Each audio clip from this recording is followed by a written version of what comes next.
A paz do Senhor, meus amados e queridos irmãos. É com alegria e satisfação que estamos aqui reunidos mais uma vez nessa manhã maravilhosa na presença do nosso amado e querido Senhor Jesus Cristo. É muito alegre em saber que estamos aqui reunidos com um propósito, que é aprender um pouco mais da palavra do Senhor. Eu quero te convidar nesse momento, antes que demos início à nossa aula, para nós falarmos com o nosso Papai do Céu, para que Ele venha nos iluminar o pensamento, para que Ele venha nos ajudar a compreender todas as palavras que forem ditas nessa manhã. Que o Senhor Jesus possa falar no teu coração e que sejamos edificados na sua palavra nesse dia. Falemos com o Papai. Pai querido e santo, Deus eterno e maravilhoso, nós te damos graças no nome de Jesus, porquanto o Senhor é bom e misericordioso para conosco. Pedimos a Ti, Senhor amado, que o Senhor esteja no centro desse trabalho nessa manhã, que o Senhor amado venha iluminar nosso pensamento, venha nos ajudar a compreender tudo que for dito nessa manhã. Que a sua palavra permeie nossos corações no dia a dia e que sejamos edificados e sejamos combatidos e confrontados se necessário, para que assim, Senhor, corrijamos os nossos caminhos se for da Tua vontade, Pai eterno, porque o nosso propósito e desejo é estarmos contigo naquele grande dia e habitarmos para sempre contigo. Onde quer que o Senhor esteja, que nós possamos estar também. Esse é o desejo da Tua igreja. Vem falar conosco nessa manhã e que Teu Espírito Santo tenha liberdade de ação nesse dia. Nós pedimos a Ti, fica conosco no nome de Jesus. Amém. Graças a Deus pelo trabalho que já temos feito, pelo privilégio que nós temos de aprender mais da palavra do Senhor. Eu gosto muito de enfatizar João 5,39, que Jesus mesmo vai dizer: examinai as Escrituras, porque são elas que de mim testificam, e cuidais ter nela a vida eterna. Então é necessário que nós façamos análise constante da palavra de Deus, para que nós aprendamos, cresçamos e vivamos através dela. Porque é a palavra de Deus que promove vida para o crente. É a palavra de Deus que promove condições do crente caminhar em santidade e ainda manter-se nesse processo de santificação. Lembrando claramente que a palavra do Senhor vai nos dizer que sem a santificação ninguém verá a Deus. Estamos a estudar nesse dia, então, nesse domingo maravilhoso, a lição de número 4 da nossa revista desse trimestre da Escola Dominical. Lembrando, mais uma vez, que aqueles que não tiveram a oportunidade de adquirir as suas revistas, essa é a nossa revista desse trimestre, segundo trimestre de 2020, revista Adultos, e o tema é A Igreja Eleita, redimida pelo sangue de Cristo e selada com o Espírito Santo da promessa. A nossa revista desse trimestre.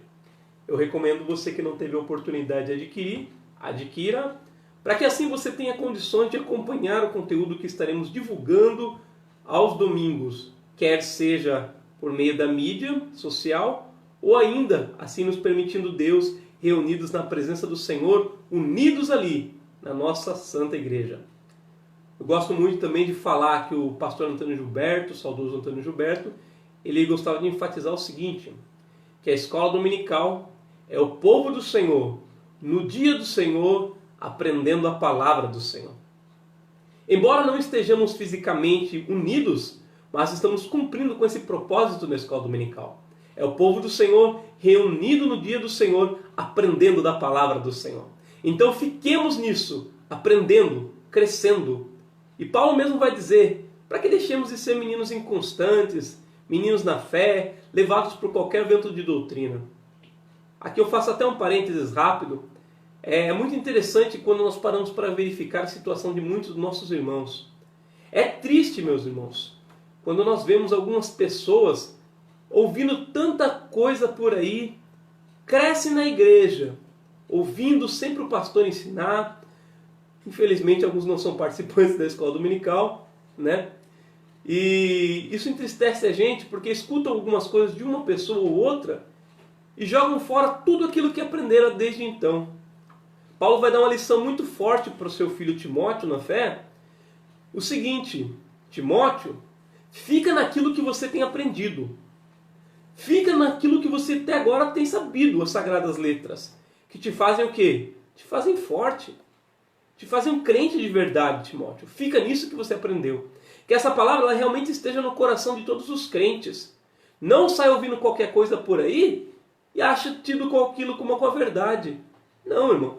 Que a verdade esteja sempre naquilo que já aprendemos na Bíblia Sagrada. Que nós estamos aprendendo dos nossos pastores, dos nossos mestres. E avaliemos aquilo que nós ouvimos. Por quê? Para que nós cresçamos na palavra do Senhor. Nosso assunto então hoje é o assunto da lição de número 4, que tem por título A Iluminação Espiritual do Crente. Aqui já nesse primeiro ponto, já nesse o título da nossa lição, eu quero fazer um breve comentário do seguinte. Essa iluminação que o título nos remete é o seguinte: não se trata da graça preveniente, ou ainda aquela graça preventiva ou suficiente, que nós já discutimos na aula passada.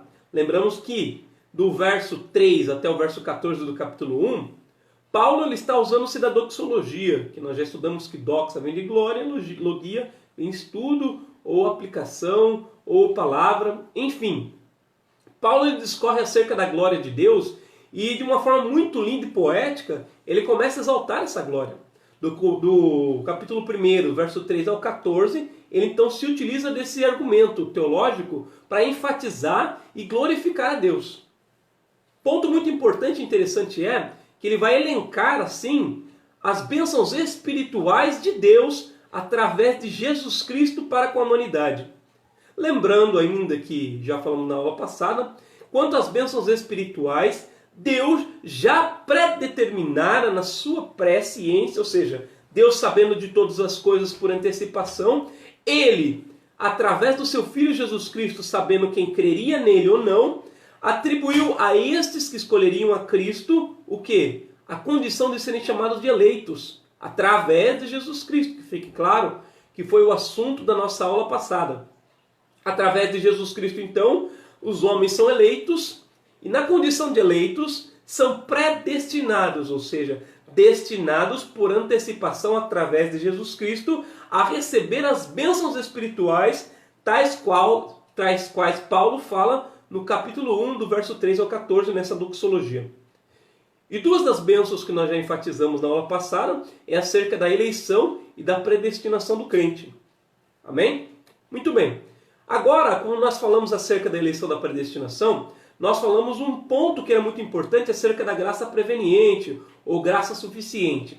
O que era essa graça suficiente, preveniente ou preventiva? Era a condição da pessoa poder entender que era um pecador, que precisava de Deus e que Deus assim tinha desejo de salvar essa pessoa. Isso é graça preveniente, que vem de quem essa graça? Vem de Deus. Isso nos permite entender o que, meus irmãos? Nos permite entender que a primeira ação na tentativa de salvar o homem vem de Deus. E o homem responde positivamente ou negativamente a partir dessa primeira chamada de Deus para com ele. Então, vem primeiro a ação de Deus. Segundo momento, a ação do homem para com aquilo que foi elevado a ele através de Deus. E essa ação é dada por quem? É dada pelo Espírito Santo, através da proclamação do Evangelho. Todos aqueles que têm a oportunidade de ouvir o Evangelho têm a ação do Espírito Santo no coração. Essa ação do Espírito Santo no coração permite a pessoa entender a sua condição de pecador. E a Bíblia mesmo vai deixar claro que Jesus, falando para os seus que ali estavam, que o Espírito Santo que viria, ele iria convencer o homem do seu pecado, da justiça de Deus e do juízo vindouro. Então aquele que era responsável por convencer o homem é o Espírito Santo. Então o Espírito Santo dado por Deus, ele convenceria o homem. Então não é simplesmente uma condição de que o homem, ele pode se achar que pode se salvar no momento que ele quiser, chegar-se a Deus no momento que ele quiser. Não, nós já estudamos isso na aula passada, não é bem assim que funciona. Tá? A eleição não é incondicional, a eleição é condicional. A condição é crer em Cristo Jesus. Romanos no capítulo 5 vai deixar bem claro isso. Sendo, pois, justificados pela fé, temos paz com Deus. O que nos justifica é a fé em Cristo Jesus. Então, nós tendo fé em Cristo Jesus, nos dá condição hoje de nos achegarmos a Deus. Lembrando, meus irmãos, que Jesus Cristo é a ponte que faz a ligação entre Deus e o homem. Quando o homem peca ali no Jardim do Éden, aquele relacionamento e aquela intimidade bonita que ele tinha com Deus, ela se desfaz. Gosto muito de falar nisso. É como se o homem estivesse numa mesma plataforma que Deus. E os dois ali de mãos dadas. Enquanto o homem segue em obediência, enquanto o homem segue a Deus de forma clara, segue a Deus de forma sincera e com o coração em Deus, Deus o tem por filho e assim cuida deles. Eles estão no mesmo patamar e o relacionamento é muito bonito. É um relacionamento de intimidade. Contudo, quando o homem peca, é feita uma rachadura, uma ruptura entre Deus e o homem. Infelizmente, por ocasião do pecado, Deus e o homem agora estão se separando. Mas é interessante que o pecado não separou o homem completamente de Deus no começo. O que se deu então? À medida que o homem foi pecando cada vez mais, essa rachadura ela foi aumentando de tal forma que se tornou um grande abismo, a ponto de quando o homem quiser ter acesso a Deus, já não tem mais essa oportunidade. E é por isso então que desde a eternidade, Paulo vai deixar isso bem claro, que desde a eternidade Deus já tinha um plano para com os seus, um plano de salvação. Fique bem claro isso, como nós já falamos na aula passada. Não estamos falando de eleição incondicional e também em predestinação incondicional, assim como nós já falamos aos adeptos das doutrinas de Calvino, de outros tais quais Agostinho, Orígenes, não. Aqui nós elencamos principalmente o que o credo das Assembleias de Deus defendem, fique claro, que está bem escrito aqui na nossa declaração de fé, é que a eleição ela é condicional, porque ela é feita através de quem? Através de Jesus Cristo. Jesus, então, viria ao mundo. E quem planejou isso? O próprio Deus, na eternidade, já planejou isso. Deus não criou o homem para que ele fosse perdido, e Deus não criou o homem para que ele morresse fora da presença dele, na inimizade. Nós somos feitos inimigos de Deus por causa do pecado. Mas através de Jesus Cristo, hoje nós somos feitos amigos de Deus, e muito mais que isso, filhos de Deus e co-herdeiros de Cristo, e herdeiros também para com Ele. Por quê? Porque através de Cristo há essa ligação do homem com Deus. Então Jesus Cristo, desde a eternidade, no plano do Pai, já houvera sido feito isso. Apocalipse vai deixar claro que esse é o Cordeiro que foi morto desde a fundação do mundo. Antes da fundação do mundo, então, Deus já provera um plano de salvação para o homem. E esse plano está em Jesus Cristo, que fora dado pelo ser humano. Deus não foi pego de surpresa no ato de pecado de Adão e Eva. Talvez o anjo caído, Lúcifer, ou ainda Satanás, o diabo agora, ele talvez até pensou que poderia ter pego Deus de surpresa. Porque o plano da salvação não houvera sido revelado até então. Mas o que aconteceu foi o seguinte: Deus não foi pego de surpresa de modo algum. Desse jeito, Deus então revela o plano de salvação, tanto para o homem quanto para o diabo, que fica naquele momento sabendo que havia um plano para a salvação do homem que houvera caído. Deus já na sua presciência sabia que ao dar o livre-arbítrio para o homem, a sua liberdade de escolha, ele pecaria. E já sabendo na eternidade que a criatura que ele fizera haveria de pecar, ele já provera um plano, segundo o seu grande amor, para salvar o homem.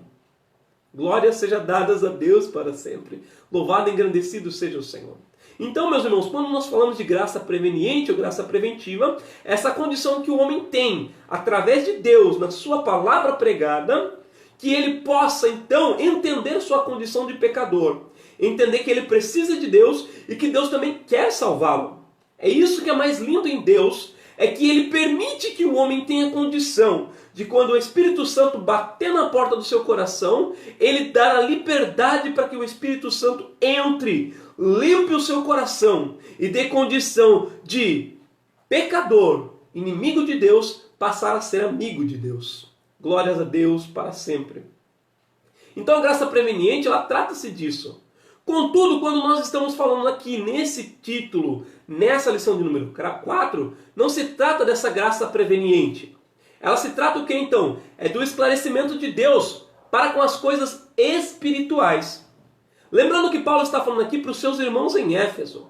quando ele fala para os seus irmãos em Éfeso, entendendo que são irmãos, todos ali são crentes. Agora Paulo vai falar para os seus que ali estão acerca do seguinte, pedindo para que Deus os esclareça, para que eles tenham condição de adentrar as profundidades daquilo que Deus já havia revelado para Paulo, acerca da profundidade das bênçãos espirituais que ele estava relatando do capítulo 1, do verso 3 até o 14. Glória seja dados a Deus para sempre. O texto áureo da nossa lição ela diz o seguinte: para que o Deus de nosso Senhor Jesus Cristo, o Pai da glória, vos dê em seu conhecimento o espírito de sabedoria e de revelação. Está em Efésios no capítulo 1 e no verso 17. A verdade prática ela nos diz o seguinte: a vocação do crente inclui a herança de preciosas riquezas conferidas aos eleitos pela grandeza do poder de Deus. Aqui é interessante nós salientarmos um ponto. Quando falamos em vocação, nós estamos falando a questão do chamado, porque nós fomos chamados por Deus. Nós fomos eleitos por Deus e predestinados a receber as suas bênçãos espirituais. Então que nós fomos vocacionados, então, depois de sermos chamados, depois de sermos eleitos e predestinados, aqui agora nós somos chamados ou vocacionados a receber as bênçãos e heranças que vêm direto de Deus, através da grandeza do poder de Deus que o homem passa a receber. A leitura bíblica em classe, ela está lá para quem puder acompanhar, ou quem não puder acompanhar, anotar agora para poder fazer a leitura depois. Está em Efésios, no capítulo 1, do verso 15 até o verso 23, que diz o seguinte: pelo que, ouvindo eu também a fé que entre vós há no Senhor Jesus, e o vosso amor para com todos os santos, não cesso de dar graças a Deus por vós, lembrando-me de vós nas minhas orações, para que o Deus de nosso Senhor Jesus Cristo, o Pai da glória, vos dê em seu conhecimento o espírito de sabedoria e de revelação, tendo iluminado os vossos olhos, os olhos do vosso entendimento, para que saibais qual seja a esperança da sua vocação, e quais as riquezas da glória da sua herança nos santos. Verso 19. E qual a sobreexcelente grandeza do seu poder sobre nós, os que cremos segundo a operação da força do seu poder. Verso 20. Que manifestou em Cristo, ressuscitando-o dos mortos e pondo-o à sua direita nos céus. Verso 21. Acima, esse verso é maravilhoso, Deus exalta com o seu poder a Cristo, acima, no verso 21 dizendo, acima de todo principado, e poder, e potestade, e domínio, e todo nome que se nomeia, não só neste século, mas também no vindouro. Verso 22, e sujeitou todas as coisas a seus pés, e sobre todas as coisas o constituiu como cabeça da igreja, o que é o seu corpo, a plenitude daquele que cumpre tudo em todos. Nós falamos até então acerca da doxologia, do verso 3 até o verso 14. Agora, a partir desse momento, nós vamos tratar um pouco então e discorrer acerca do verso 15 até o verso 23. Esse trecho então ele é dividido da seguinte forma: do verso 15 ao verso 16, Paulo então lhe dá ação de graças a Deus por conta dos seus irmãos. Dos versos 17 ao verso 19, ele faz uma oração intercessória por eles. E do verso 20 até o verso 23, Paulo faz uma confissão de louvor e exaltação a Deus pelos seus irmãos. Lembrando que Paulo está falando com os seus irmãos na carta. Lembrando que Paulo, ele amava muito os seus irmãos em Éfeso. Lembrando que ele esteve ali por 3 anos. Lembrando que nos primeiros meses esteve ali nas sinagogas, pregando junto com os judeus, e depois ali ele passou a pregar de forma mais liberal, porque os judeus não aceitaram aquela palavra. Aqueles na sinagoga não aceitaram as palavras de Paulo. O verso 15 ele vai nos deixar bem claro o seguinte. Leamos mais uma vez para que possamos elucidar um pouco mais o assunto. Diz o seguinte: pelo que, ouvindo eu também a fé que entre vós há no Senhor Jesus, e o vosso amor para com todos os santos.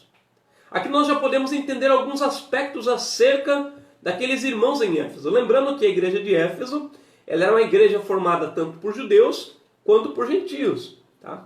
E Paulo, mais uma vez, é interessante nós lembrarmos que Paulo se utiliza do seu nome gentílico para poder, então, de repente, até ser melhor aceito pelos seus irmãos. Uma primeira coisa que nós podemos aqui identificar nesse verso de Paulo é o primeiro trecho, que é o trecho A, que ele vai dizer: pelo que ouvindo eu também a fé que entre vós há no Senhor Jesus. Irmão, aqui é bom nós lembrarmos o seguinte: Paulo, ele estava preso, e essa prisão era uma prisão domiciliar em Roma. Paulo houvera pregado na sua terceira viagem. Agora Paulo está em Roma e ali está cativo, está preso. Só que é uma prisão domiciliar. Nessa prisão domiciliar ele tem acesso aos seus irmãos, a ponto de que ele possa ter acesso a quem entra, sai da sua casa e se comunicar de forma aberta com ele. Tanto é que a carta a Éfeso é uma carta direcionada àqueles irmãos e é uma das cartas da prisão, assim como Colossenses, assim como as demais cartas que nós já tratamos em aula anterior. Atos no capítulo 28, no verso 30, vai deixar bem enfático isso, que Paulo ele estava ali preso por 2 anos. E vai estar escrito o seguinte: e Paulo ele ficou 2 anos inteiros na sua própria habitação, lembrando, irmão, que não era a casa dele em específico, mas uma casa que ele havia alugado, e recebia todos quanto vinham vê-lo. Paulo mesmo enfatiza a si mesmo sobre essa questão de ser prisioneiro. E Efésios, a carta aos Efésios, sendo uma carta das prisões, ele elenca isso dentro dessa carta, especificando essa questão de ser prisioneiro. Efésios no capítulo 3, no verso 1, ele vai dizer que ele é o prisioneiro de Jesus Cristo. Em Efésios no capítulo 4, no verso 1, ele vai dizer ainda que ele é o preso do Senhor. Efésios 6 e 20, ele fala que ele é embaixador de cadeias. Paulo então ele vai dizer de si mesmo que embora ele estivesse preso, ele ainda servia a Cristo. Ele ainda estava adorando ao Senhor. Ele ainda estava levando as boas novas de salvação para todos que estivessem próximos e também comentando ainda acerca dessas bem-aventuranças com os seus irmãos que estavam longe, na permissão de Deus, através das cartas levadas por seus irmãos. Talvez por Tíquico, talvez por Epáfras, talvez pelo próprio Timóteo, que nós vemos depois que futuramente Paulo recomenda que ele seja dado como pastor ali na igreja de Éfeso. O segundo ponto, que é muito importante, e isso está no primeiro verso, na primeira parte, que é a parte A, que Paulo, ele ouve acerca dos seus irmãos, e isso é bom porque ele ouve acerca do testemunho que eles recebem. Então ele recebia um bom testemunho dos seus irmãos em Éfeso. E esse é um primeiro ponto de suma importância que nós precisamos avaliar, acerca do testemunho do cristão. O testemunho que muitos cristãos infelizmente dão não são um testemunho condizente com aquilo que eles professam. Isso já é um ponto que nós devemos refletir. Há tantas pessoas que infelizmente levam apenas o nome cristão, simplesmente pelo nome de falar, por falar. Mas a atitude genuína não gera uma atitude de cristão verdadeiro. Infelizmente as suas palavras não condizem com as suas práticas. Quantas pessoas, infelizmente, nós vemos assim? Mas também há um povo que se chama pelo nome do Senhor. Esses vivem em verdade, esses vivem em santidade, lutam contra o pecado e lutam para que sejam salvos e alcancem de Deus a sua redenção e a glorificação prometida por Ele. O testemunho, meus irmãos, é muito importante. Talvez muitas vezes nós não tenhamos condições de falar para alguém de Jesus. Mas a nossa atitude diária, o nosso viver cotidiano, ele permite que as pessoas vejam quem nós realmente somos. As nossas palavras muitas vezes, elas não exprimem a realidade daquilo que nós somos. Mas as pessoas que olham de longe, elas sabem claramente quem nós somos. Algumas vezes, ao sair para evangelizar, nós deparamos com esse tipo de situação. Ao sair das ruas, eu creio que os irmãos estão até ansiosos para poder voltar a essa prática tão maravilhosa, que é pregar em Samaria, em Jerusalém, em todos os confins da terra. Irmãos, o fato de nós estarmos presos fisicamente não significa que a palavra de Deus esteja presa. Nada pode conter a palavra de Deus. A palavra de Deus não é contida por barreiras. É muito bonito quando um hino, O Marcelo Dias e Fabiano, eles falam isso muito claramente, lembrando de Paulo e Silas na prisão. Ele vai falar que podem amarrar os meus pés, mas eu louvo com as mãos. Podem amarrar as minhas mãos, mas eu louvo com a minha voz. E se me tirassem a voz? Ah, com a vida eu vou louvar. Aleluias! A vida do crente, ela precisa ser um constante, irmãos. Precisa ser um constante testemunho para Deus. Ela precisa ser um constante testemunho para aqueles que estão à sua volta. As pessoas precisam olhar você e ver que há Cristo na sua vida. Muitas vezes, lembrando agora, voltando ao que nós estávamos falando, muitas vezes os crentes, eles não dão esse testemunho. E quando às vezes as pessoas saem ao evangelismo e vão falar de Cristo para alguma pessoa, essa pessoa ela olha para dentro dos nossos olhos e fala: eu vou ser crente igual a essa pessoa, o fulano de tal, que é muito pior do que eu? Irmãos, que testemunho terrível! Que não sejamos de modo algum parte de testemunhos desses, mas para que as pessoas possam olhar dentro dos seus olhos e falar: há um brilho diferente no seu rosto, há um brilho diferente no seu olhar, há algo diferente na sua vida, há algo diferente que me faz querer ser igual a você. Um irmão, certa feita, no ato desse evangelismo, uma pessoa olhou para dentro do olho dele e falou: eu vou ser crente igual àquela pessoa, que é pior que eu. Deus permite que aquela pessoa ela receba de Deus uma revelação muito linda, para a pessoa entender que homens são falhos e fracos sim, mas que Jesus é perfeito. E ela fala o seguinte para aquela pessoa: pensa comigo, há 2 espelhos na sua frente. Um espelho está quebrado, sujo, mas todo enegrecido. E o espelho ao lado, ele é um espelho de cristal, todo emoldurado em ouro, é limpo, perfeito, limpo e é o espelho mais lindo do mundo. Irmão, eu te pergunto, em que espelho você se olharia? Aquela pessoa para, pensa e fala: evidentemente no espelho de cristal, todo bonito. Exatamente. Jesus Cristo é esse espelho. Nós precisamos, então, ser o reflexo de Cristo para toda essa humanidade. Porque nós somos embaixadores de Cristo. Para os crentes, é necessário que o espelho seja Cristo, porque todos nós somos falhos. Que ele não venha tomar simplesmente a referência de outro irmão. Aquele irmão falhou, então vou desistir. Não, irmão, não faça isso. Pelo contrário, se o irmão cair, ore por ele. Mas que o seu foco, o seu alvo, o seu espelho seja Cristo. Cristo precisa ser o nosso foco, mas nós precisamos andar em santidade e retidão para aqueles que estão no mundo possam olhar para a nossa vida e ver que nós somos diferentes, que exalamos o perfume de Cristo, que exalamos a genuína verdade do cristão que existe em nós e não sejamos apenas cristãos em palavras, que cumpramos a vontade do Senhor. Eu te pergunto, vamos ser cristãos então na intenção somente de agradar as pessoas?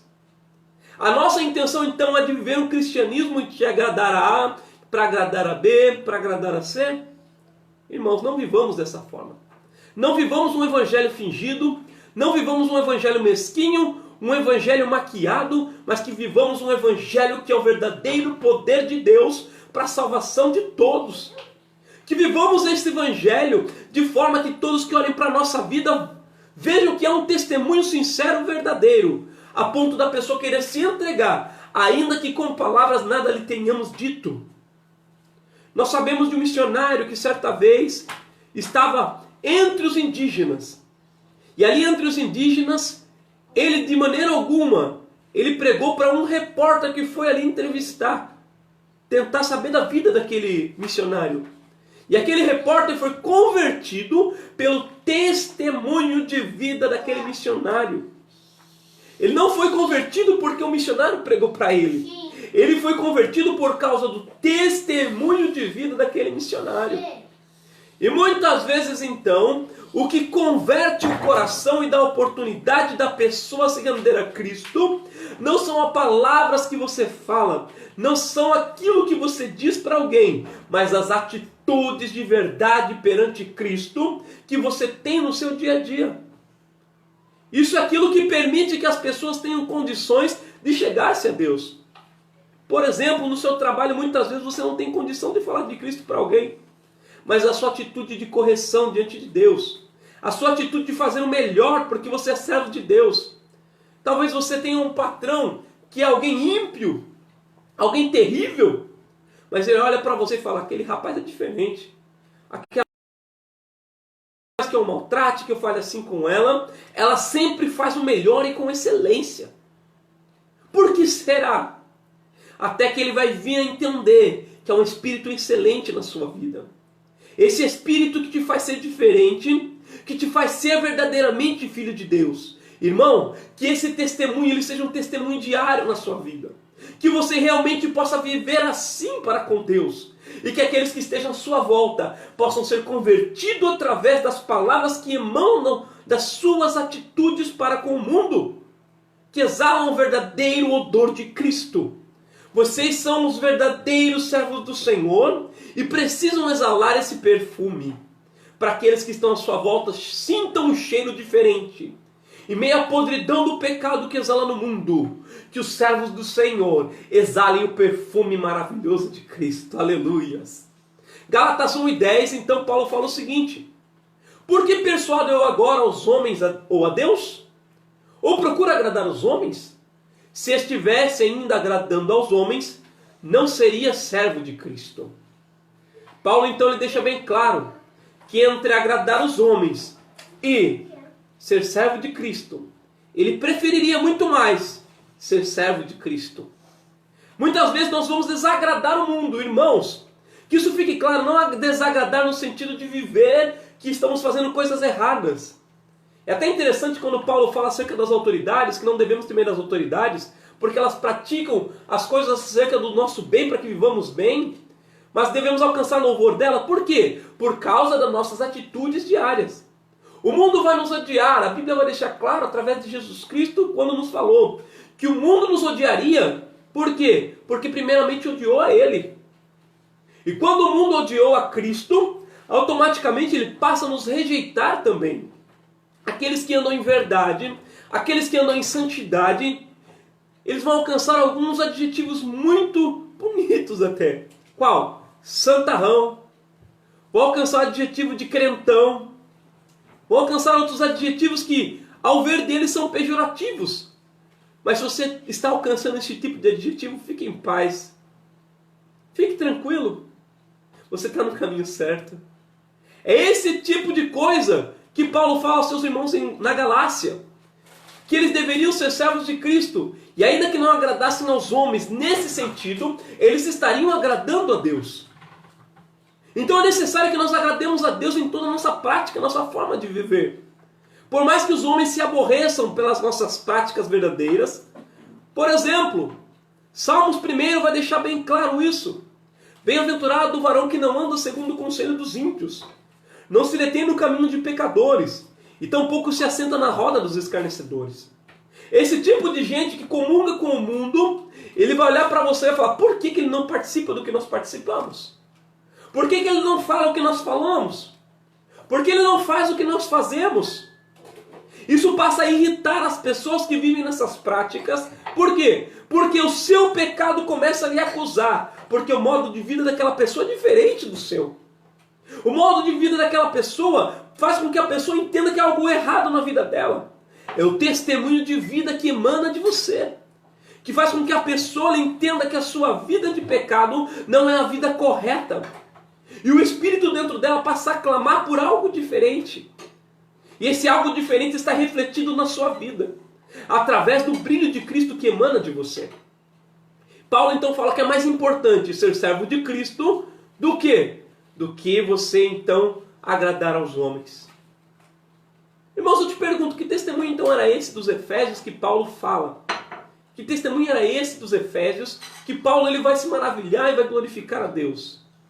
Primeiro ponto, era a fé que eles tinham no Senhor Jesus, conforme nós lemos na parte A, que criam e confiavam nele. E o segundo ponto de suma importância, que é algo lindo acerca dos irmãos em Éfeso, era acerca do amor que ele tinha para com os santos, que era o amor, o que, irmão? Que nós conhecemos, o amor para com seu irmão, chamado de amor fraternal. Isso já era um mandamento de Jesus para com todos os homens. João no capítulo 15, no verso 12, o apóstolo João vai falar o seguinte, o próprio Jesus dizendo para os seus,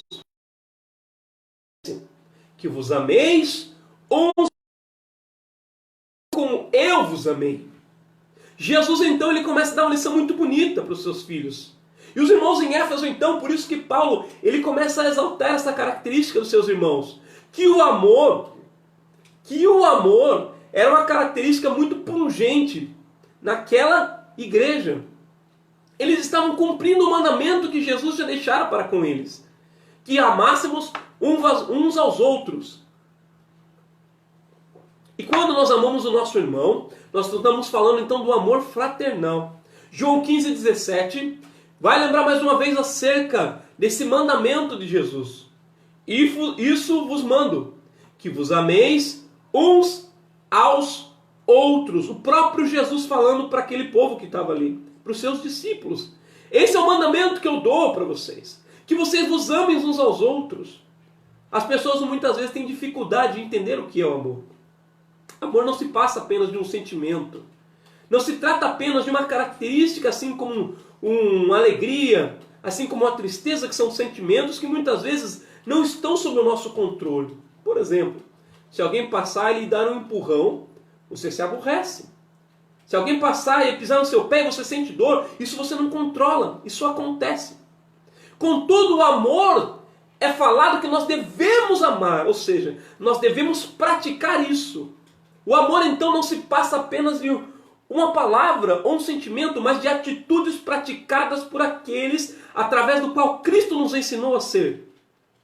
1 Coríntios no capítulo 13, a partir do verso 4, ou seja, o capítulo 13 em si mesmo, vai falar acerca do amor. E para você que ainda tem dificuldade de entender o que é o amor, leia o capítulo 13 de 1 Coríntios, que você vai entender Paulo explicando acerca do que é o amor verdadeiro. O amor verdadeiro ele não se importa consigo mesmo. Ele não busca seus próprios interesses. Ele tudo suporta, tudo crê. Ou seja, irmão, para que nós entendamos então em suma, amor se trata então de práticas que eu tomo para que alguém se sinta bem e que as pessoas possam viver em harmonia. Isso demonstra se eu tenho amor ou não tenho amor. 1 João 3:11, o apóstolo João ainda vai falar o seguinte: porque esta é a mensagem que ouviste desde o princípio, que nos amemos uns aos outros. Que esse amor não seja apenas de palavra, mas de atitudes. 1 João 3:23. E o seu mandamento é este: que creiamos no nome de seu Filho Jesus Cristo e nos amemos uns aos outros, segundo o seu mandamento.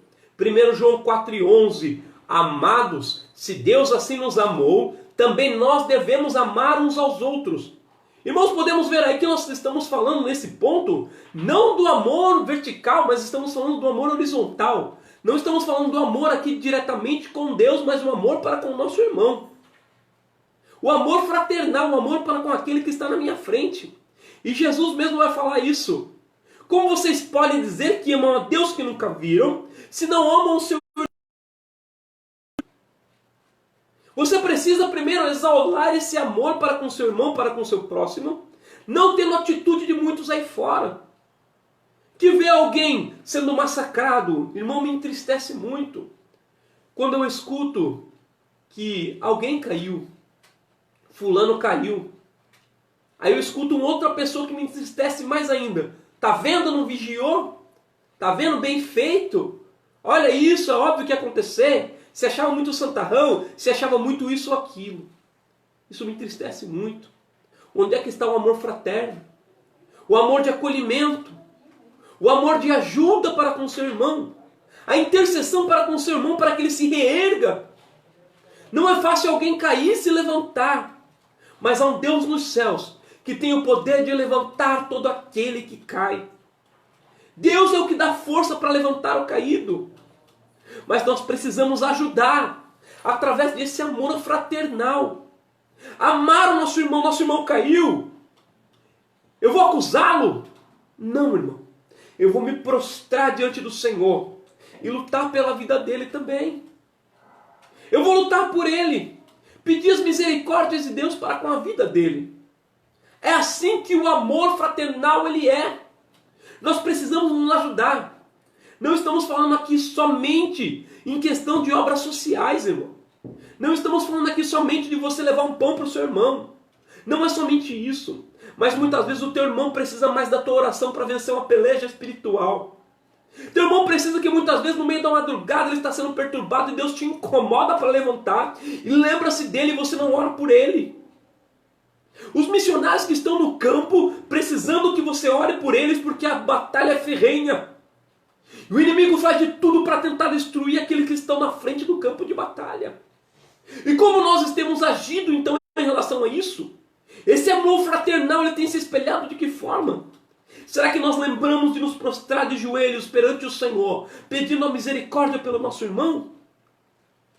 Que isso venha alcançar o nosso coração. E que nós entendamos que Deus, Ele é misericordioso, Ele é amoroso. E Deus não tem prazer que ninguém se perca. Pelo contrário, Deus quer arrebatar a todo mundo no seu grande dia. Deus quer que todos cheguem ao conhecimento da verdade. Deus não tem prazer na morte do ímpio. Imagine dos seus, já que Ele escolheu em Cristo. Daqueles que já tomaram o posicionamento, já abriram porta do coração. Que nós estejamos cientes que Deus ele quer salvar o homem. A segunda carta de João, no verso 5, vai dizer: E agora, Senhora, rogo-te, não como se escrevesse um novo mandamento, mas aquele mesmo que desde o princípio tivemos, que nos amemos uns aos outros. Nós precisamos nos amar, irmãos. Nós precisamos viver nesse amor. E isso é interessante, que isso vai se refletir em união. E o salmista vai falar no Salmo 133, é quão bom e quão suave é que os irmãos vivam em união. Essa união, se não houver amor, não existe. A união ela está prescrita nesse amor. Só vai existir união a partir do momento que houver amor. E quando houver amor, nós precisamos ver que a partir desse amor há união entre os irmãos. E aí sim, você vê que a bênção de Deus desce sobre o seu povo, porque Deus opera no meio da união, irmão. Deus não opera no meio da discórdia. Deus não opera no meio da confusão. Deus não opera no meio da bagunça. Ele opera no meio da união das coisas ordeiras. Assim então, irmãos, Romanos no capítulo 12, no verso 10, o apóstolo Paulo vai falar para os seus irmãos em Roma: Amai-vos cordialmente uns aos outros, com amor, mais uma vez, fraternal, preferindo-vos em honra uns aos outros. Isso nós estamos cumprindo aquela lei que é muito importante, a lei do amor recíproco, ou seja, o amor que eu dou, você dá também, e assim nós podemos viver em amor para um com o outro. Romanos 13:8 vai falar claramente isso. A ninguém devais coisa alguma, a não ser o amor com que vos ameis uns aos outros, porque quem ama aos outros cumpriu a lei. A instrução de Deus para conosco é a seguinte: quanto, porém, ao amor fraternal, não necessitais de que vos escreva, visto que vós mesmos estáis instruídos por Deus, que vos ameis uns aos outros. Então não são poucas as passagens bíblicas que vão nos falar acerca desse amor, da necessidade que nós temos de amar o nosso irmão, de vivermos em comunhão com o nosso irmão. E é muito importante isso. Agora, invertendo essa parte que eu falei, que o mais importante é nós entendermos as necessidades espirituais do nosso irmão, mas nós entendemos essa necessidade, nos permite Deus também entender que o nosso irmão, na condição de necessitado material, nós possamos ajudá-lo. Ainda mais nessa crise que vivemos. A igreja ela tem feito trabalhos, embora não possa muito estar reunida, mas temos visto tantos trabalhos que nossos irmãos têm feito, de arrecadar material, para que nossos irmãos tenham condição de se alimentar. Isso é amor, irmãos. O amor refletido em obra. É interessante que muitas Bíblias elas traduzem alguns termos como caridade. O que vem a ser a caridade? É o amor em prática. É a prática do amor. Isso é caridade. Então é necessário que nós façamos isso com constância. Então se o pastor da sua igreja, os irmãos estiverem fazendo um trabalho social, participa, meu irmão. Você não sabe se hoje o seu irmão está precisando. Deus não permita que isso aconteça, mas se um dia você estiver na situação dele, seja mais empático. Tenha o mesmo sentimento que ele tem nesse momento. Esse sentimento que, infelizmente, de repente olhar para a sua mesa e ver que de repente é a sua última refeição. Tem esse sentimento que poderia ser você naquele lugar. E como você agiria mediante aquela atitude? Sejamos irmãos verdadeiros, não somente de palavras, mas de atitude também. E qual o resultado? O resultado da purificação da nossa alma em obediência e verdade. 1 Pedro, no capítulo 1, no verso 22, está escrito o seguinte: purificando as vossas almas pelo Espírito na obediência à verdade, para o amor fraternal. Grifo, não fingido. Amai-vos ardentemente uns aos outros com um coração puro. Amai-vos com um coração puro. Isso, irmão, é tudo a... Isso prova que nós nascemos, que nós somos novas pessoas em Cristo, através do amor que nós colocamos em prática. Por quê? Primeiro, Deus é amor. Se Deus é amor, é necessário que vivamos em amor também. Que amemos uns aos outros. Esse amor horizontal é extremamente necessário para a nossa vida diária. E a prova onde está escrito, 1 João 4,7, fala: amados, amemo-nos uns aos outros, porque o amor é de Deus. O amor é de Deus. E qualquer que ama é nascido de Deus e conhece a Deus. Então, para que nós provemos que somos nascidos de Deus e que conhecemos a Deus, é necessário que vivamos em amor. Porque a prática do amor arremete que estamos em Deus. E é a garantia de que Deus está em nós. 1 João 4,12 está escrito assim através do nosso irmão: ninguém jamais viu a Deus. E nos amemos uns aos outros. Se nos amamos uns aos outros, Deus está em nós. E em nós é perfeito o seu amor. Tudo isso que nós vivemos e que fazemos demonstra se somos salvos ou não, ou se vivemos para Deus ou não, e se Deus está habitando em nós ou não. Então avalie sua condição para com Deus. Será que você tem vivido em amor para com seu irmão? Será que você tem sido alguém amoroso para com seu irmão a ponto de ajudá-lo? Não somente nas suas necessidades materiais, mas nas suas necessidades espirituais também? Pensa nisso, meu irmão. Pensa nisso. Infelizmente, muitas pessoas se entristecem.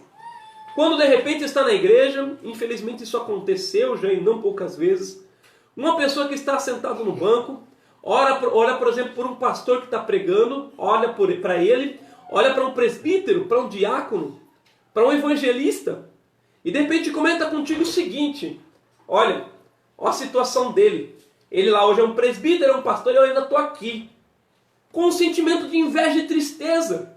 Ao invés de glorificar a Deus, porque é um galardão maravilhoso reservado para a vida dele, porque quem levou ele a Deus foi essa pessoa. E essa pessoa, sendo pai então dessa pessoa, desse irmão que hoje é pastor e presbítero, deveria se alegrar. Deus, tamanha benesse, tamanho benefício. O apóstolo João na ilha de Patmos, para vocês analisarem como o amor é algo tão pungente sobre a vida dos irmãos em Éfeso,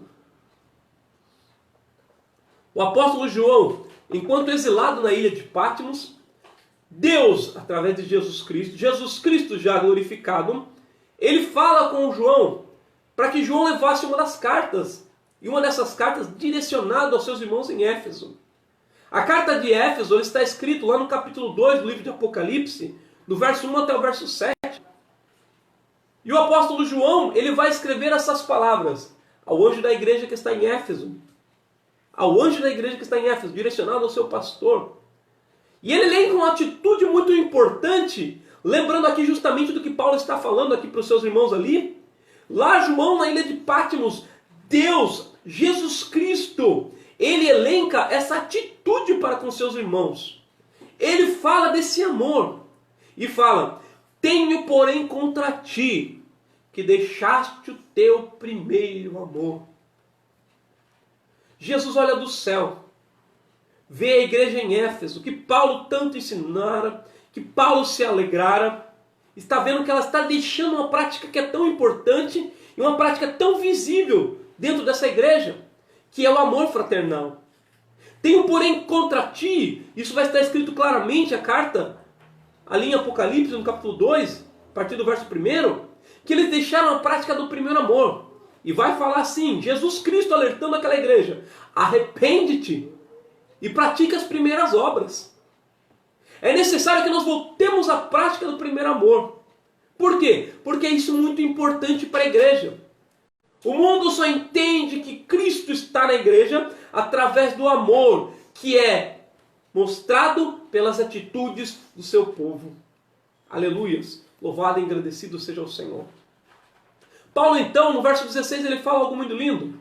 Não cesso de dar graças a Deus por vós, lembrando-me de vós das minhas orações. Paulo ele agradece pela vida dos eleitos e pelas bênçãos espirituais, conforme nós lemos no capítulo 1, no verso 3 até o verso 14. E quais bênçãos espirituais que ele salienta que é de suma importância? A questão da eleição. Nós já tratamos disso, eleitos em Cristo, na presciência de Deus na eternidade. A questão da predestinação, um destino já predefinido para aqueles que aceitassem a Cristo, para aqueles que fossem eleitos em Cristo. E principalmente, uma predestinação muito bonita, que era a questão da filiação. De agora nós sermos chamados filhos de Deus. A partir do momento então que nós recebemos a Cristo, somos eleitos por Deus através de Cristo, recebemos bênçãos já predestinadas àqueles que receberiam a Cristo. E uma bênção muito maravilhosa, que é algo que não pode sair do coração do crente, é a questão de filiação. Filhos por adoção. Nós agora somos filhos de Deus. João 1,12 vai falar que todos quanto receberam deles o poder de serem feitos filhos de Deus, aos que creem no nome de Jesus. Então, a partir do momento que cremos em Jesus, temos o poder de sermos feitos filhos de Deus. Se recebemos a Cristo, somos filhos de Deus. E o mais lindo, que agora nós passamos a ser herdeiros de Deus. Co-herdeiros de Cristo. Vamos alcançar as bênçãos agora que estão definidas para Ele, e também nós alcançaremos. Ele assentou-se no seu trono de glória, e a bênção que é definida para nós, nos assentaremos com Ele. Ele foi glorificado, e nós seremos também. E agora nós temos o penhor, a garantia de que nós vamos estar com Ele. Que penhor é esse? O Espírito Santo que é dado em nossas vidas. Paulo então ele faz uma oração intercessora, uma oração muito importante para com seus irmãos. E aqui abre um parênteses. Será que nós temos intercedido pelos nossos irmãos? Será que nós temos orado pelos nossos irmãos? Será que nós temos lutado de joelho por eles? Certa feita um rapaz chegou e falou: mas eu não consigo orar. Eu não sei o que dizer, e isso aí é tão normal nos dias que nós vivemos. A prática da oração é uma prática que vai caindo cada vez mais. Infelizmente as pessoas vão deixando de lado. Quando na verdade deveriam se esmerar mais, porque o tempo está no fim. Deveriam se esmerar mais em oração. E essa pessoa, como muitas outras falam, que não sabe o que falar na oração. Se nós parássemos para interceder pelos nossos irmãos, eu garanto para você, irmão, que 1 hora seria pouco. E como eu vou lembrar por quem eu tenho que interceder? Irmão, faz uma prática bem simples, vou te ensinar. Pega um caderninho, anota os pedidos de oração que alguém te faz. Anota o nome de alguém que você quer que chegue a Cristo. Anote o nome de alguém que você quer que receba a vitória. Anote o nome dos seus vizinhos para que Deus os salve. Irmão, vai anotando. E quando você for falar com Deus, a nossa memória é fraca. Olha para o seu caderninho e fala: Senhor, abençoa fulano, salva cicano, dá vitória para um, dá bênção para outro, ajuda um. E você vai ver, irmão, que a sua intercessão ela vai diante de Deus, e você vai ver que a sua oração de 1 hora é uma oração pouca. Por quê? Porque você começa a ter muita argumentação para com Deus. Porque Deus vai fazer você lembrar desses seus irmãos e o quanto eles são necessitados, assim como você dele. Quando você intercede por um, tenha certeza, tem muitos outros intercedendo pela sua vida. Paulo, ele era um homem de oração. Inclusive o seu ministério, ele se inicia em oração. Lá em Atos, no capítulo 9, no verso 11, está escrito o seguinte: quando Paulo ele tem um encontro com Cristo, ele fica cego. Jesus então chama Ananias para que Ananias vá ter com Paulo. Lá no verso 11 está escrito assim: e disse-lhe o Senhor: levanta-te e vai à rua chamada à direita e pergunta em casa de Judas por um homem de Tarso, chamado Saulo, pois eis que ele está orando. Paulo inicia o seu ministério em oração. 3 dias estava orando e jejuando. Irmãos, que nós tenhamos esse fundamento no nosso coração. que tudo que nós vamos começar, o trabalho que estivemos fazendo, que seja tudo regado com oração. A oração é necessária. A intercessão é importante. Por quê? Porque da mesma forma que nós necessitamos das bênçãos e das misericórdias de Deus, os nossos irmãos também precisam. Jesus ensina-nos algo muito importante, que nós devemos levar as cargas uns dos outros. Os mais fortes devem suportar os mais fracos. Não é todo mundo que tem força para orar. Mas se você tem força, vá de joelho e luta pelo seu irmão para que ele ganhe força também. Para que Deus aumente a sua fé. E você vai ver também que experiências maravilhosas Deus vai te dar. O verso 17, Paulo vai falar o seguinte: para que o Deus de nosso Senhor Jesus Cristo, o Pai da glória, vos dê o seu conhecimento e o espírito de sabedoria e de revelação. A oração para que Deus dê o espírito de sabedoria e de revelação em seu conhecimento. Precisamos ter o conhecimento de Deus. Não é possível servi-lo sem conhecê-lo. O que é esse conhecer então? O conhecer que aqui expressa é intimidade para com Deus. É envolvimento com Deus. E onde nós alcançamos mais profundezas nessa intimidade? Nós alcançamos através da prática da oração, da leitura da palavra, do devocional para com Deus.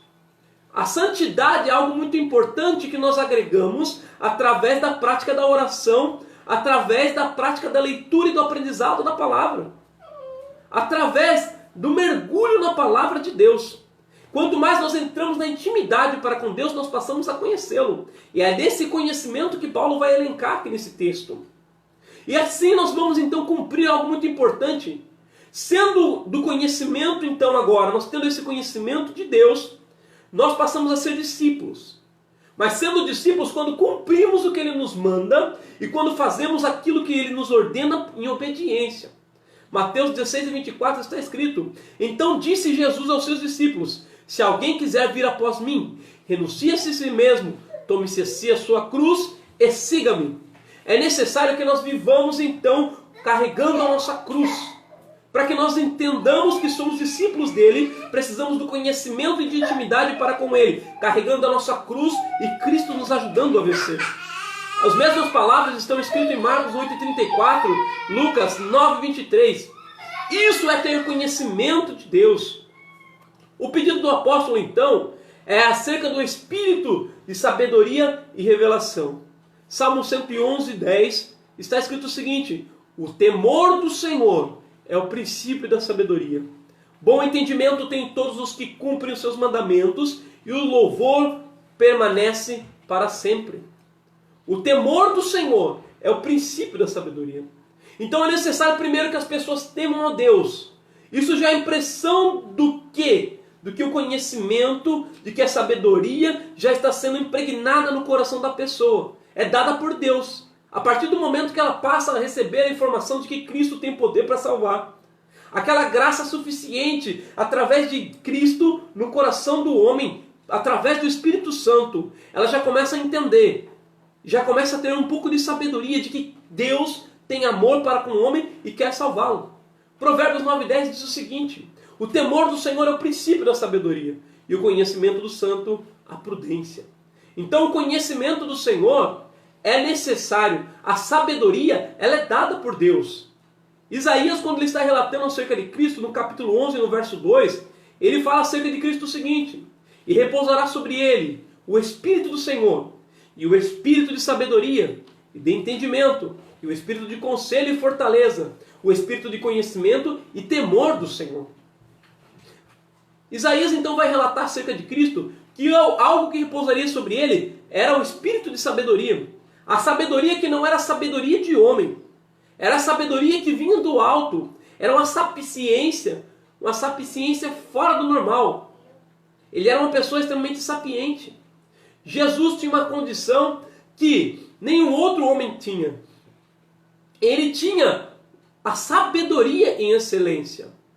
E nós, irmãos, como nós devemos agir? Nós devemos buscar também sabedoria, para que nós possamos vencer o dia a dia. Vencer as coisas que se levantam, os problemas que enfrentamos. Tiago, no capítulo 1, no verso 2 a 5, o que está escrito? Meus irmãos, tende grande gozo quando cairdes em várias tentações. Preste atenção. sabendo que a prova da vossa fé opera a paciência. Tenha, porém, a paciência, a sua obra perfeita, para que sejais perfeitos e completos, sem faltar em coisa alguma. E se alguém de vós tem falta de sabedoria, peça a Deus, que a todos dá liberalmente, e não lança em rosto, e ser-lhe-á dada. Então, Tiago vai ensinar algo aqui importante para a gente. Se sofremos tentações, se sofremos tribulações, isso é importante, isso é bom. Mas o que nós precisamos fazer? Pedir sabedoria para Deus para enfrentarmos essas dificuldades, para enfrentarmos esses problemas. Sabedoria é uma qualidade essencial para que nós vivamos no mundo, para que não tropeçamos espiritualmente. Isso nos diz o que fazer, onde fazer, quando fazer ou deixar de fazer algo. Existe algo muito distinto entre inteligência e sabedoria. O que é inteligência? Já algo dado por Deus para que as pessoas possam aprender. Isso é inteligência. A condição de assimilar o conhecimento. O que é conhecimento? Informações que eu tenho acerca do mundo e eu posso assimilar graças à inteligência que Deus me deu. E o que é a sabedoria? A sabedoria é a condição que Deus me dá de aplicar o conhecimento através da inteligência, sabendo o que eu posso fazer e o que eu não posso fazer. Quando e onde eu devo fazer alguma coisa. Isso é sabedoria. E Paulo então vai falar para seus irmãos na sua oração, pedindo a Deus que lhes dê o espírito também de revelação. Não é possível que nós entendamos a glória das boas novas de salvação sem que Deus ensine. Sem que Deus ensine ao homem isso. E isso é o espírito de conhecimento que em Isaías 11:2 está escrito. Que nos revela grandes coisas, coisas incríveis. Jeremias 33:3 fala: clama a mim e responder-te-ei, e anunciar-te-ei. Aí vem a revelação de Deus, do conhecimento de Deus. E anunciar-te-ei coisas grandes e firmes que não sabes. 1 Coríntios, no capítulo 2, verso 14 e 15, está escrito: ora, o homem natural não compreende as coisas do Espírito de Deus, porque ele parecem loucura, e não pode entendê-las, porque elas se discernem espiritualmente. Mas o que é espiritual discerne bem tudo, e a ele de ninguém é discernido. Então nós precisamos, nessa condição de espirituais, ser deixados ser guiados por Deus. Deus é que nos permite entender e conhecer as coisas. É Ele que nos revela, através do quê? Do seu Santo Espírito, da sua palavra. É aí que Ele nos revela. Em oração, não se trata de algo meramente humano, se trata de algo vindo diretamente de Deus. A nossa fé, irmãos, ela não se apoia em conhecimento humano. Paulo vai falar aos seus irmãos em Coríntios que as palavras de sabedoria humana, elas não são essas pelas quais ele vive, mas através do Espírito Santo que ensina todas as coisas. E são coisas espirituais. Paulo é usado como instrumento desse Espírito, do conhecimento. E é revelado o plano da salvação através de Paulo, quando ele é usado através desse espírito de conhecimento, mostrando tanto o plano da salvação, quanto o destino do povo de Deus. Paulo é um instrumento de Deus para falar desse conhecimento, dessa revelação. Qual é o destino do povo de Deus? Acerca da salvação para os seus escolhidos, os seus eleitos. Esse espírito de conhecimento, juntamente com o espírito de sabedoria, providenciaria a iluminação dos olhos do entendimento dos crentes na igreja de Éfeso, para que eles pudessem saber o quê? O que eles precisavam saber? Qual era a esperança da sua vocação, do seu chamado, e quais as riquezas da glória da sua herança nos santos, conforme o verso 18 está escrito. Paulo pedia que a ação do Espírito Santo na vida dos crentes de Éfeso fosse tal que ampliasse ainda mais a sua visão. A visão a respeito das coisas espirituais, depois que eles já tinham recebido essa iluminação dos olhos do entendimento. Para que eles pudessem ter condições de entender com mais profundidade as coisas espirituais que lhes estavam sendo reveladas. A salvação, ela abre-nos os olhos espirituais. De que forma? Nós éramos cegos. Segundo Coríntios 4:4 está escrito: no qual o Deus desse século cegou os entendimentos dos incrédulos, para que não resplandeça a luz do Evangelho da glória de Cristo, que é a imagem de Deus. Embora muitos sejam conscientizados, muitos ainda alegam que enxergam. João 9:39 e 41 Jesus falando com aqueles que ali estavam, chamando-os de cego, eles declaram-se a si mesmos que não são cegos, mas que eles veem. Muitos assim entendem que são cegos, mas ao invés de se entregar a Cristo, sob a sua condição de cegos, eles preferem alegar que enxergam. Infelizmente, muitas pessoas deixam de se entregar a Cristo, alegando que já conhecem a verdade e sabem o caminho, ao invés de se entregar em verdade a Cristo. O apóstolo ele quer que os crentes em Éfeso, eles tenham aumentado a sua visão espiritual. Mediante quê? Mediante o espírito de sabedoria e revelação que ele começa a descrever nesse verso. Para que eles possam saber qual é a esperança da sua vocação e quais as riquezas da sua glória, a herança para os santos. Paulo queria que os crentes em Éfeso, eles soubessem qual é a esperança da sua vocação. Ou seja, tivessem ampliado o entendimento espiritual quanto à espera da sua glorificação e o estágio final da nossa salvação. 1 João 3, 1 e 3 está escrito: Vede quão grande amor nos tem concedido o Pai, que fôssemos chamados filhos de Deus. Por isso o mundo não nos conhece, porque não conhece a Ele. Amados, agora somos filhos de Deus, e ainda não é manifestado o que havemos de ser. Mas sabemos que quando Ele se manifestar, seremos semelhantes a Ele, porque assim como Ele é, o veremos. E qualquer que nele tenha essa esperança, purifica-se a si mesmo, como também Ele é puro. Filipenses 3, 20 a 21, Paulo fala: Mas a nós nos céus, de onde também esperamos o Senhor, o nosso Salvador Jesus Cristo. O verso 21 diz que transformará o nosso corpo abatido para ser conforme o seu corpo glorioso, segundo o seu eficaz poder de sujeitar também a si todas as coisas. Então Paulo pede em sua oração que Deus dê condição para os seus irmãos em Éfeso entender a intimidade das coisas espirituais, abrindo Deus os seus olhos para que eles vissem, entendessem e ficassem na vocação do seu chamado para as bênçãos que lhe foram prometidas. Que bênção? Ser o que? Glorificados. A bênção final da salvação, de estarmos eternamente com Cristo. Todas essas bênçãos, Paulo pedia a Deus que os seus irmãos tivessem seus olhos abertos para tudo aquilo. As bênçãos espirituais, elas, quando nós temos os olhos abertos, elas nos permitem almejar o quê? Almejar as mansões celestiais que a promessa nos dada. Que estamos esperando o nosso destino no céu e a nossa glorificação. Para tanto, é necessário que nós mantenhamos a nossa vida em santificação. Lembrando que a vida do crente é um processo de santificação. Lembrando mais uma vez que nós estudamos na aula passada, que uma vez salvo, não significa que esteja salvo para sempre. É necessário agora que nós lutemos pela nossa santificação contínua, a nossa santificação diária. Lembrando que está escrito que sem santificação ninguém verá Deus. É necessária a santificação diária. A vida do justo é como a luz da aurora, que vai brilhando mais e mais até ser dia perfeito. Efésios 4 fala que até que nós cheguemos à unidade da fé, ao conhecimento do Filho de Deus, a estatura de varão perfeito. Vai mostrar que é um processo contínuo. Vai mostrar que é um processo dia após dia de santificação. Por quê? Se fosse assim, o céu não seria necessário que nós tivéssemos esforço para alcançá-lo. Mas o esforço vem justamente desse processo de santificação necessário na vida do crente. O crente precisa santificar continuamente para ter acesso às coisas de Deus. E principalmente aos céus que lhe fora prometido. Paulo queria que os irmãos em Éfeso soubessem também as riquezas da glória da sua herança nos santos. Irmãos, que herança que ele estava falando? Ele estava falando do próprio Deus em nós. Esse tesouro que assim Paulo fala para os seus irmãos em Coríntios, que nós temos em vasos de barro. Segundo Coríntios 4, 6 e 7 está escrito: porque Deus, que disse que das trevas resplandecesse a luz, é quem resplandeceu em nossos corações para a iluminação de conhecimento da glória de Deus na face de Jesus Cristo.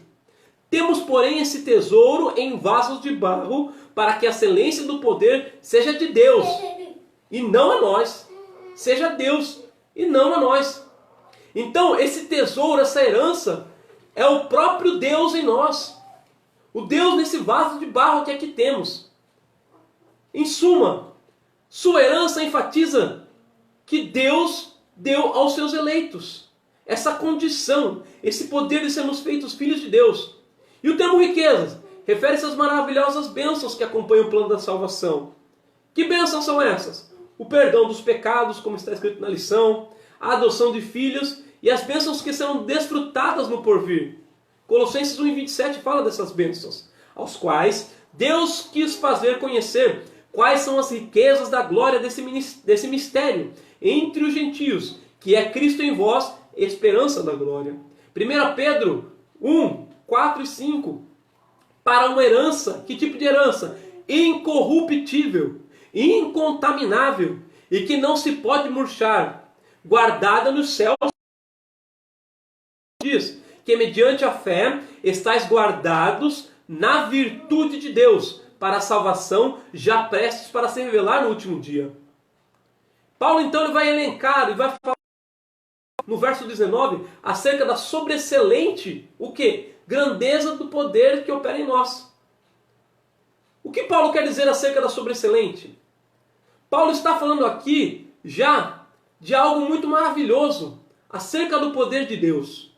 Quando Paulo fala acerca do poder de Deus, ele está usando algo que é muito maravilhoso acerca disso, que é sobreexcelente, ou seja, é muito além da condição de qualquer coisa que seria excelente.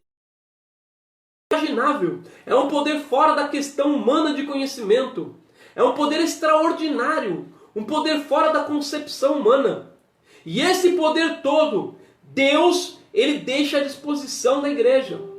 O poder de Deus, esse poder que é o mesmo que ressuscitou a Cristo dentre os mortos, é um poder sobreexcelente, é um poder fora da condição humana, é um poder fora da realidade.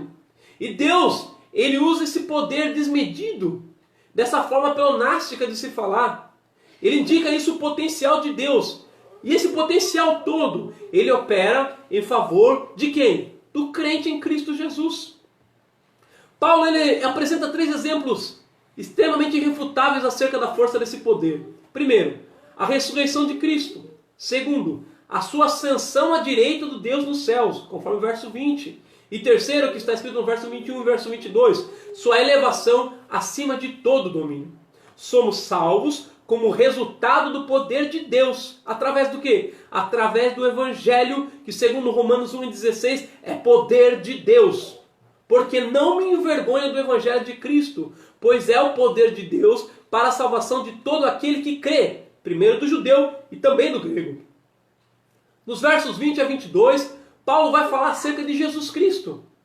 Que Deus, através do seu poder inimaginável soberano, ele vai colocar Jesus Cristo agora, primeiramente, ressuscitar, como nós já acabamos de ler nos pontos. Ressurreição do Cristo. A ascensão dele à destra de Deus. E o terceiro, acima de todo o domínio. Deus então ele demonstrou o seu sobreexcelente poder na ressurreição de Cristo. Assim como o verso 19 do capítulo 1. A ressurreição de Jesus é a garantia da nossa fé. O túmulo dele vazio permite-nos entender que essa é a prova verdadeira e genuína do seu sacrifício. E esse sacrifício na sua morte e ressurreição nos permite também sermos feitos herança e também a ressurreição no dia que ele nos quer que sejamos feitos. Somos agora, esperamos, assim como ele foi glorificado, em ser glorificado também. E ele mesmo fala para os seus discípulos: todo poder me é dado nos céus e na terra. Mateus 28, 18. E por causa desse poder que tem em Jesus, as portas do inferno já não prevalecem contra a igreja. Mateus 16 e 18.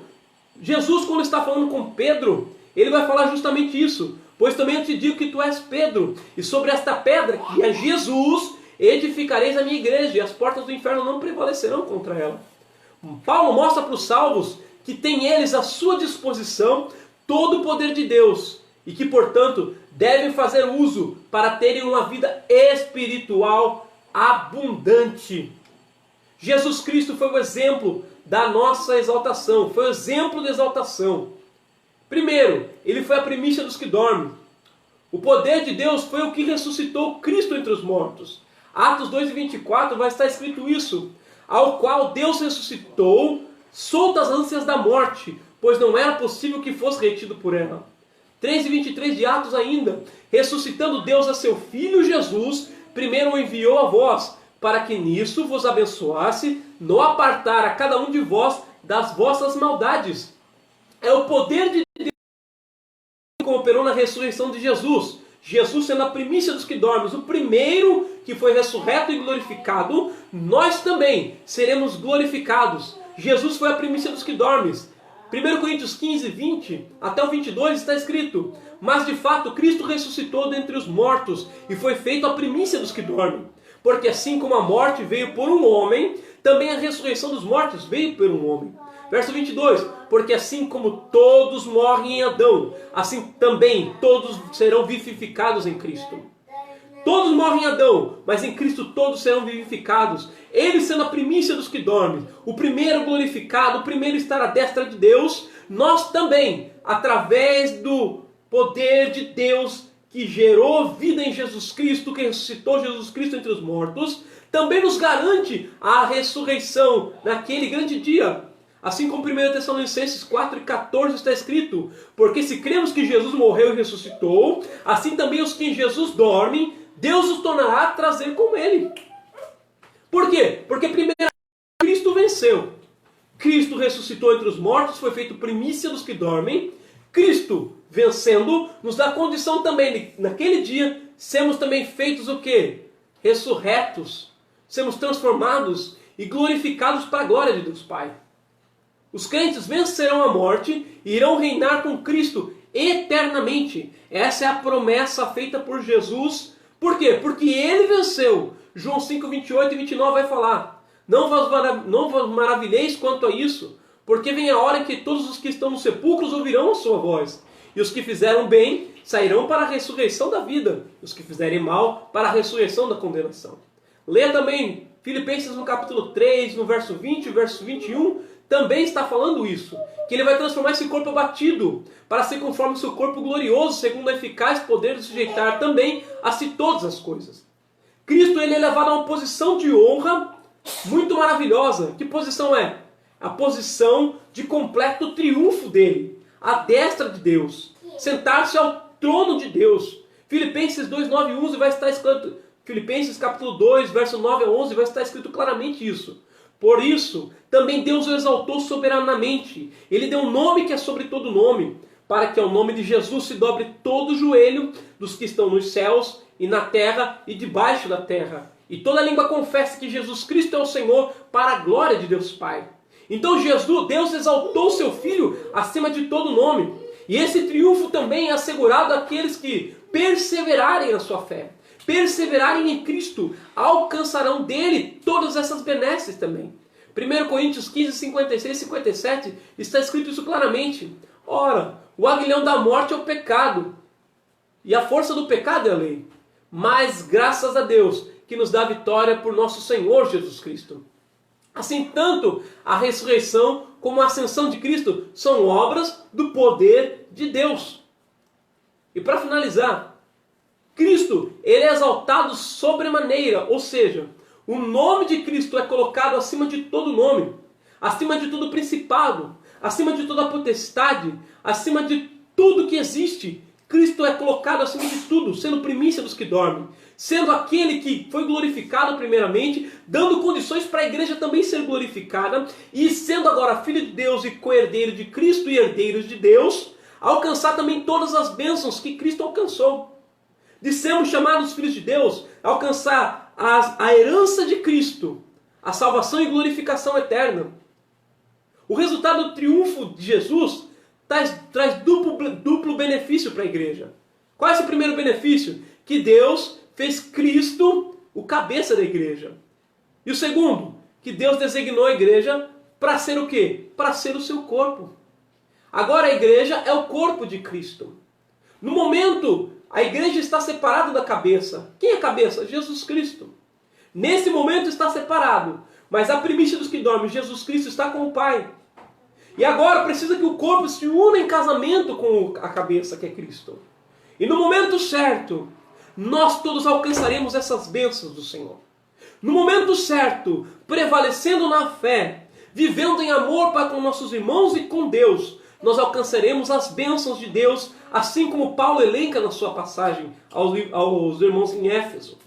Irmão, perseveremos, fiquemos firmes, que Deus ele ainda tem bênção para os seus filhos. E é importante agora, meus irmãos, nós entendemos o seguinte, que Deus, Ele é quem exaltou a Cristo e exaltará também a sua igreja.